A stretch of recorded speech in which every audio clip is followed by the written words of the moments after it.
আসসালামু আলাইকুম। সাবেক প্রধান নির্বাচন কমিশনার নুরুল হুদার উপরে মব সৃষ্টি করার ঘটনায় সরকারের পক্ষ থেকে গভীর রাতে একটি বিবৃতি দেওয়া হয়েছে। আমরা আশান্বিত হতে চেয়েছিলাম, কিন্তু বিবৃতিটা বেশ ইন্টারেস্টিং, সে বিষয়ে আমি পরে আসছি। নুরুল হুদাকে আটকের পর আবার জানা গেল, বিভিন্ন গণমাধ্যমে খবর বের হলো যে 2024-এর আমিডামি নির্বাচনের মূল আয়োজক সাবেক প্রধান নির্বাচন কমিশনার কাজী হাবিবুল আওয়ালকেও গ্রেপ্তার করা হয়েছে। পুলিশের বিভিন্ন সোর্সের মাধ্যমে, বিভিন্ন গণমাধ্যমে খবরটি এলো, কিন্তু ডিবির পক্ষ থেকে জানানো হয়েছে যে না, বসুন্ধরা আবাসিক এলাকা থেকে কাজী হাবিবুল আওয়ালকে ডিবি পরিচয়ে আটক করা হয়েছে। এ ধরনের খবর সত্য নয়, ডিবি এভাবে কাউকে আটক করেনি। তাহলে কাজী হাবিবুল আওয়াল কোথায়? তাকে কি সত্যি আটক করা হয়েছে, কোনো বিশেষ কারণে মুখ খোলা হচ্ছে না, নাকি আটক করা হয়নি, এগুলো গুজব, আমরা জানি না। তবে বিভিন্ন গণমাধ্যমে আমরা আমাদের নিজস্ব সোর্স থেকেও যেমন জেনেছি যে তাকে আটক করা হয়েছে, আবার কেউ কেউ বলছেন না, আটক করা হয়নি। অবশ্যই এ বিষয়ে সরকারের পক্ষ থেকে একটা ক্লিয়ার মেসেজ আসা দরকার। আর গভীর রাতে KM নুরুল হুদাকে আটকের বিষয়ে সরকার যে বিবৃতিটা দিয়েছে সেটি একটু বলি আপনাদের সামনে। এখানে বলা হচ্ছে যে নুরুল হুদা হন অথবা অন্য কেউ হন, অভিযুক্ত ব্যক্তির উপর আক্রমণ ও তাকে শারীরিকভাবে লাঞ্ছিত করা বেআইনি, আইনের শাসনের পরিপন্থী ও ফৌজদারি অপরাধ। মব সৃষ্টি করে উশৃঙ্খল পরিস্থিতি সৃষ্টিকারী সবাইকে চিহ্নিত করে আইন শৃঙ্খলা বাহিনী উপযুক্ত ব্যবস্থা গ্রহণ করবে। সরকারের এই বিবৃতিকে আমরা অবশ্যই স্বাগত জানাতাম, একটা ভালো কাজের নিদর্শন হিসেবে আমরা ধরে নিতাম অসংখ্য বিতর্কিত কাজের মধ্যে। কিন্তু এই বিষয়টিও আমাদের কাছে বিতর্কিত। এগুলো সরকারের নাটক কিনা সে বিষয়ে মানুষের মনে সন্দেহ সৃষ্টি করতে পারে।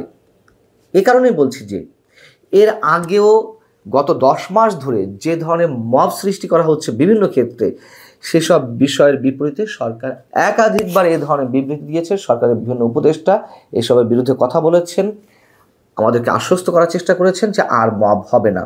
মানে বিষয়টি হচ্ছে যে সর্প হয়ে দংশন করো, ওঝা হয়ে ঝাড়ো, সেই বিষয়টির মতন। একের পর এক উশৃঙ্খল বিশেষ গোষ্ঠীর ব্যক্তিরা, সেটি জাতীয় নাগরিক পার্টি হোক, সরকারের বিশেষ গোষ্ঠীর লোক হোক, কিংবা কথিত তৌহিদি জনতার মানুষজনেরা হোক, যারাই হোক, স্পষ্ট যে কারা এগুলো করছে, কিন্তু তাদের বিরুদ্ধে সরকার আজ অবধি কোনো ধরনের কোনো ব্যবস্থা নেয়নি।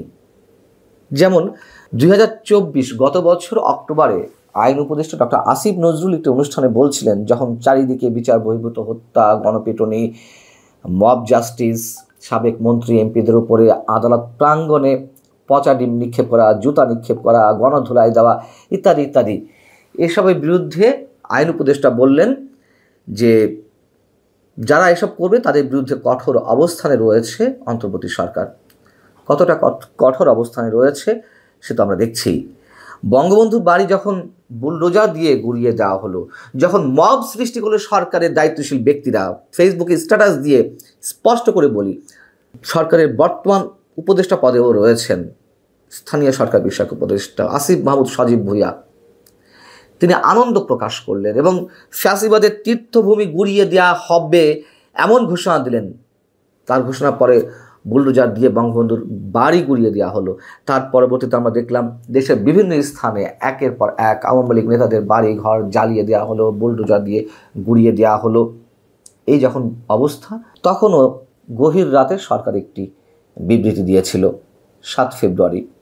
সেই বিবৃতিতে সরকার বলছে, অন্তর্বর্তী সরকার গভীর উদ্বেগের সঙ্গে লক্ষ্য করছে যে কতিপয় ব্যক্তি ও গোষ্ঠী সারা দেশে বিভিন্ন প্রতিষ্ঠান ও স্থাপনায় ভাঙচুর ও অগ্নিসংযোগের সৃষ্টি করছে। সরকার এ ধরনের কর্মকাণ্ড শক্তভাবে প্রতিহত করবে। কোনো ধরনের উস্কানিমূলক কর্মকাণ্ডের মাধ্যমে দেশকে অস্থিতিশীল করার চেষ্টা করা হলে দায়ী ব্যক্তি ও গোষ্ঠীর বিরুদ্ধে আইন শৃঙ্খলা বাহিনী তাৎক্ষণিকভাবে কঠোর ব্যবস্থা নেবে এবং দোষীদের বিচারের মুখোমুখি দাঁড় করাবে। এত ঘটনা যে ঘটল, একটা বিষয়কে সরকার দৃষ্টান্ত স্থাপন করতে পেরেছে যে হ্যাঁ, এই ঘটনায় অমুককে আটক করা হলো, তার বিরুদ্ধে মামলা হয়েছে, তাকে আদালতে হাজির করা হয়েছে, তাকে কারাগারে প্রেরণ করা হয়েছে? কোনো ধরনের কোনো এক্সাম্পল আমাদের সামনে সৃষ্টি করতে পেরেছে? পারেনি। যেহেতু পারেনি, সাবেক নির্বাচন কমিশনার কে এম নুরুল হুদার উপরে যে মব সৃষ্টি করা হলো সে বিষয়ে সরকার যে বিবৃতি আবারও গভীর রাতে দিল সেটিও আমাদের কাছে নিশ্চিতভাবে খোলাবেলাভাবে নাটক বলেই মনে হয়। এবং এই বিবৃতিতে ভাষার প্রয়োগগুলো আমরা একটু খেয়াল করি, শব্দ চয়নগুলো খেয়াল করি। এখানে বলা হচ্ছে দেশের সব নাগরিকের প্রতি আবারও আইন নিজের হাতে তুলে না নেওয়ার অনুরোধ করা হচ্ছে। কেন অনুরোধ করা হচ্ছে? আমরা তো জানি এগুলো সরকারের নির্বাহী বিষয়। ফৌজদারি অপরাধ হলে এগুলো গুরুতর অপরাধ, সেক্ষেত্রে নির্দেশ থাকবে আইন যেন কেউ হাতে তুলে না নেন। সেখানে অনুরোধ করতে হবে কেন? যারা করছে এই বিষয়গুলো তারা ভুলভালভাবে করছে, একেবারে নিরপরাধ নিষ্পাপ শিশুর মতন অপরাধ করছেন, এই জন্য তাদের প্রতি অনুরোধ জানানো হচ্ছে বেশ আকুতি মিনতি করে। কেন এখানে সরকারের স্ট্রং কোনো পজিশন নেই? সরকারের স্ট্রং পজিশন কোথায় সেটি আমরা আজ 10 মাসেও খুঁজে পাইনি। যদিও বিএনপির আত্মতুষ্টির অনেক কারণ থাকতে পারে। বিএনপি রোববার সকালে মামলা করল সাবেক 3 প্রধান নির্বাচন কমিশনারের বিরুদ্ধে। এরই মধ্যে একজনকে জুতা পেটা করা হলো, তাকে আটক করা হলো। আবার সাবেক প্রধান নির্বাচন কমিশনার কাজী হাবিবুল আওয়ালও যদি সত্যি সত্যি আটক হয়ে থাকেন, বিএনপির আত্মতুষ্টির যথেষ্ট কারণ আছে যে বিএনপি মনে করতে পারে যে সরকার তাকে যথেষ্ট গুরুত্ব দিচ্ছে। সরকার তাকে যথেষ্ট গুরুত্ব দিয়ে কতটা বুড়ো আঙুল দেখাচ্ছে প্রতি পদে পদে সেটা আমরা ভালো বুঝি। কিন্তু বিএনপি আত্মতুষ্টিতে থাকতে পারে, কতটা ভয়ঙ্কর বিপদ তাদের জন্য সামনে অপেক্ষা করছে। ইতিহাস বারবার নির্মম পরিণতির বেশে ফিরে আসে, নিশ্চয়ই আমরা এটা জানি, কিন্তু যারা ক্ষমতা থাকে তারা এটা জানে না। এটা বারবার এই কথাটা বলি। এতদিন আমরা দেখেছি যে জাতীয় নাগরিক পার্টি এনসিপির নেতাকর্মীরা যেভাবে নিজেদেরকে বিপ্লবী মনে করে বিপ্লবের জায়গা থেকে তারা যা ইচ্ছে তাই করে ফেলতে পারছে, এমন উদাহরণ সৃষ্টি করেছে বিভিন্ন জায়গায়, আদালত প্রাঙ্গণ থেকে শুরু করে বিভিন্ন স্থানে মবের সৃষ্টি করেছে। বিএনপি যে করেনি তা কিন্তু নয়, করেছে সংখ্যায় কম, কিন্তু ইদানিং তারা আবার নিজেদেরকে বিপ্লবী মনে করছে, একেবারে দোজাহানের অশেষ নেকি হাসিল করছেন, আইন নিজের হাতে তুলে নিয়ে বিএনপি নেতাকর্মীরা। রোববার যে ঘটনাটি কে এম নুরুল হুদার উপরে ঘটনা হলো সেটা তো স্বেচ্ছাসেবক দলের নেতা। বিএনপি তাদের বিরুদ্ধে কোনো মেসেজ দিয়েছে?